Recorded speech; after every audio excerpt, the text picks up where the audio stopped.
안녕하십니까, 이동환 TV입니다. 오늘은 정경유착은 정권이 만든다는 얘기를 하고자 합니다. 구독 꼭 눌러주시기 바랍니다.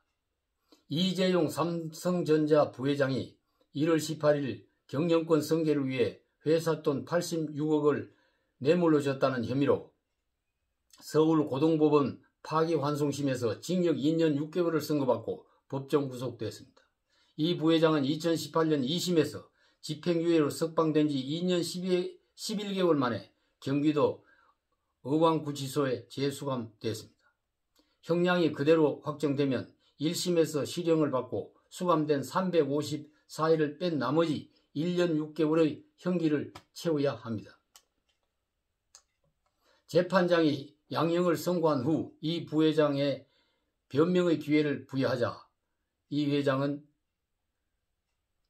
특별히 드릴 말씀이 없습니다는 말을 하면서 고개를 숙였습니다. 방청석에는 판사님 너무하신 것 아닌가요? 라는 말과 함께 흐느끼는 소리가 들렸습니다. 진보단체 참여연대는 범죄의 중대성과 국정농단으로 야기된 사회적 혼란 등을 감안하면 매우 부당한 판결이다고 말했습니다. 보수단체 바른시민회의는 박 전 대통령과 친인척 관계가 아닌 최서원의 딸에게 말을 공급한 것을 두고 경제공동체라는 용어를 사용해 뇌물이라고 단정함으로써 유추해석 금지의 원칙을 위배했다고 비판했습니다.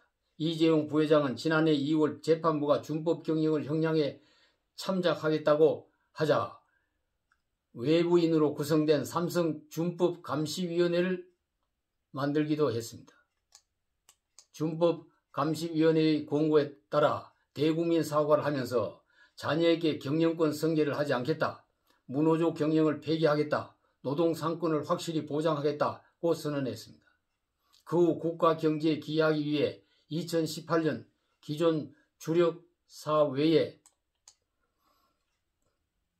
인공지능, AI, 5세대 이동통신, 오지, 바이오, 전장을 4대 성장 동력으로 삼겠다고 하면서 180조를 투자하고 일자리 4만 개를 만들겠다고 발표했습니다. 이 부회장은 지난 10월에 부친인 이건희 회장의 별세함에 따라 상속 문제로 또 해결해야 한다. 여러 가지 이 삼성 그룹의 당면 과제를 해결해야 할 이 부회장이 감옥 생활을 하게 되면서 대기업 삼성의 진로에 빨간 경고등이 켜졌습니다. 이 부회장의 혐의는 정경유착의 대표적인 사례입니다. 과거 정권에서도 빈번하게 있었던 사건입니다. 기업을 하려면 정권의 요구를 들어주어야 하고 정권이 바뀌고 나면 또 감옥을 가야 합니다.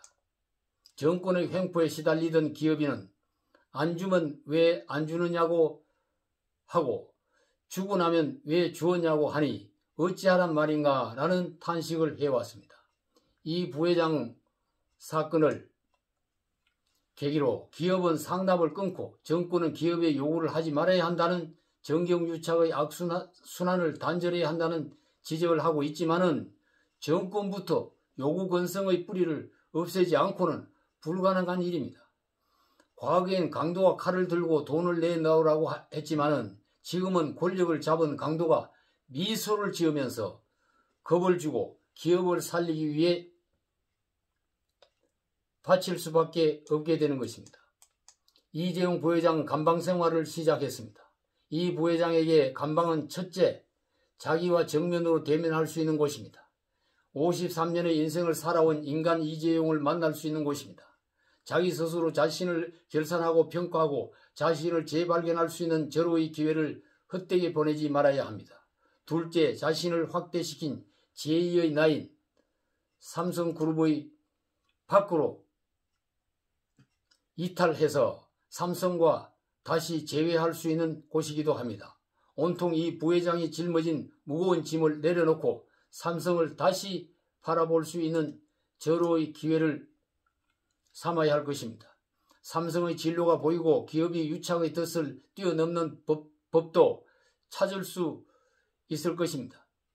아버지 이건희 회장이 정경유착의 난국을 통과해 마누라를 제외하고 다 바꾸라며 일등주의를 외치며 오늘의 삼성을 이룩한 그 정신을 다시 상속받을 수 있는 찬스가 될 것입니다. 그 소중한 감옥 생활하는 기회, 기업인이면 누구나 그렇게 당하고 시달키고 밟히고 일어서고 하는 일이니 너무 절망하지 말고 정권은 짧고 기업은 길다는 신념으로 초연한 모습으로 스스로를 회복하고 감옥살이에서 승리하는 이재용 부회장이 되길 바랍니다. 감사합니다.